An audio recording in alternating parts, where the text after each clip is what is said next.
Maslina Resort. Got picked up this morning off the ferry. Hopefully you saw the beautiful sunrise as you come in. Quite hard to get up that early. I did manage to get a coffee eventually. They opened the bar on the ferry at about half an hour before we docked in. And then I got met off the ferry by a lovely guy. So you get into Starry Grad, and then Denis, who is the general manager here, lovely French man who we'll be interviewing later on. He met me straight off the ferry in one of those sort of small sort of golf buggies that they've got here at Maslina. And it's about a 2-minute buggy ride. Apparently it's a really nice walk as well, just along the seafront. And again, I'll show you some shots of that later as well. The water is just crystal clear.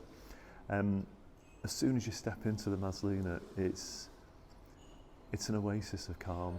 It's just, it's got that very gentle music playing. Everything's very, very quiet. I feel like I should be speaking quite quietly. I'm here in the reception area, which is all beautifully done out. It's almost like a gallery. Very, very artistic, very chic. The whole bar area is beautiful, as you hopefully will have seen on the video. It very much feels to me like if any of you have stayed in any of the luxury properties in Asia, that's the kind of feeling that I get here.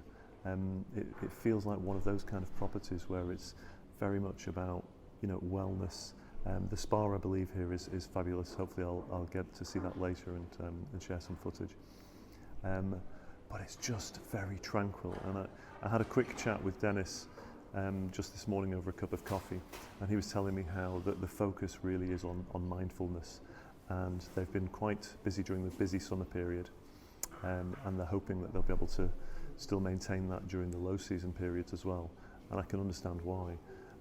But while a lot of low season travellers like to travel for the cultural heritage, here at Maslina Luxury Resort, they travel for the mindfulness. It's about healing in every kind of sense, and I think at the end of the COVID pandemic, if it ever comes to an end, even in the middle of it, you would come here to just completely recharge your batteries. Everything is super healthy. They've got their own vegetable garden, which they're going to be showing me later. Everything is done with the aim of nature, natural materials used throughout. So it's about nature, and it's about mindfulness, and it's about well-being. And that's the essence so far of what I can see of Maslina. That said, I've only been here half an hour, and I've managed to get that from the first half an hour. But it just, it just feels absolutely wonderful in every way. So we'll be interviewing Denis later. We're also going to be interviewing the owner, a lady called Maude, another French lady, and she's going to give us a little bit of time in about an hour just to have a quick chat about her vision. She was the one who first identified this piece of land where the Maslina Luxury Resort is based. And she had this vision for creating a mindful luxury property, but she kind of had a vision for it straight away as soon as she saw the spot. And what they've developed here is just out of this world. So yeah, I'm really looking forward to seeing what's next. But so far, I'm feeling very zen, I must say.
a big adventure. I mean, it started more than 10 years ago with those plots that were agricultural land.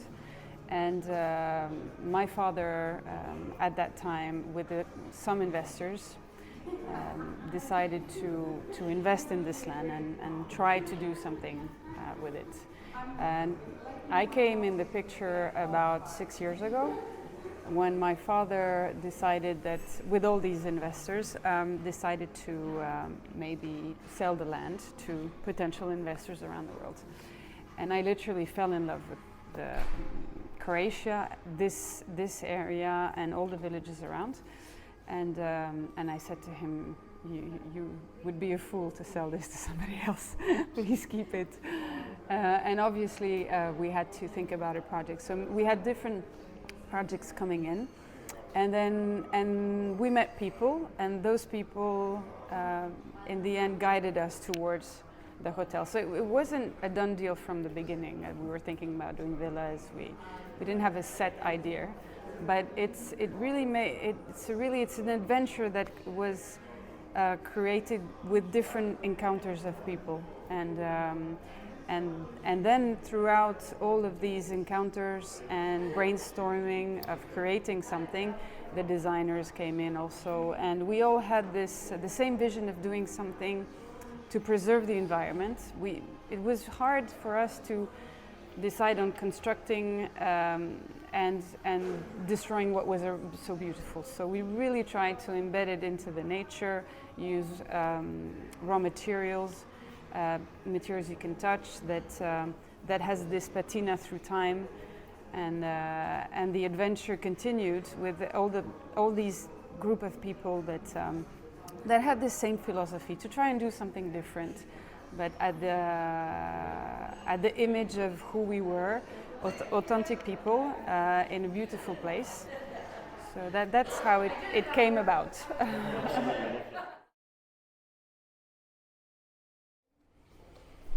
So I think it started also with the environment. So we wanted to be mindful of what the bay gave us by doing this architecture. So being mindful of the environment was the start, and we have we had a big first team that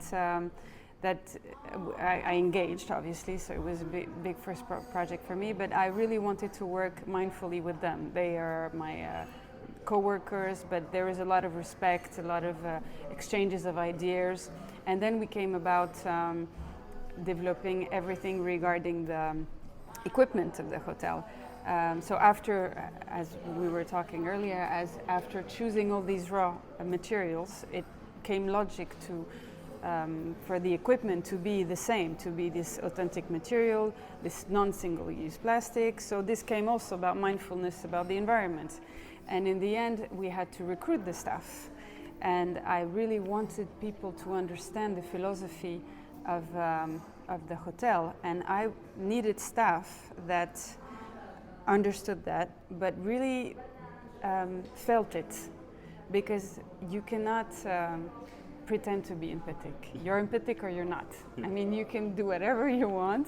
At one point, you love what you do or you don't. So I really wanted to find mindful staff for the hotel that understood and that loved the philosophy. So in the end, all this mindfulness came about in all of those details. And then we were thinking about how do we express in the world what we're trying to achieve.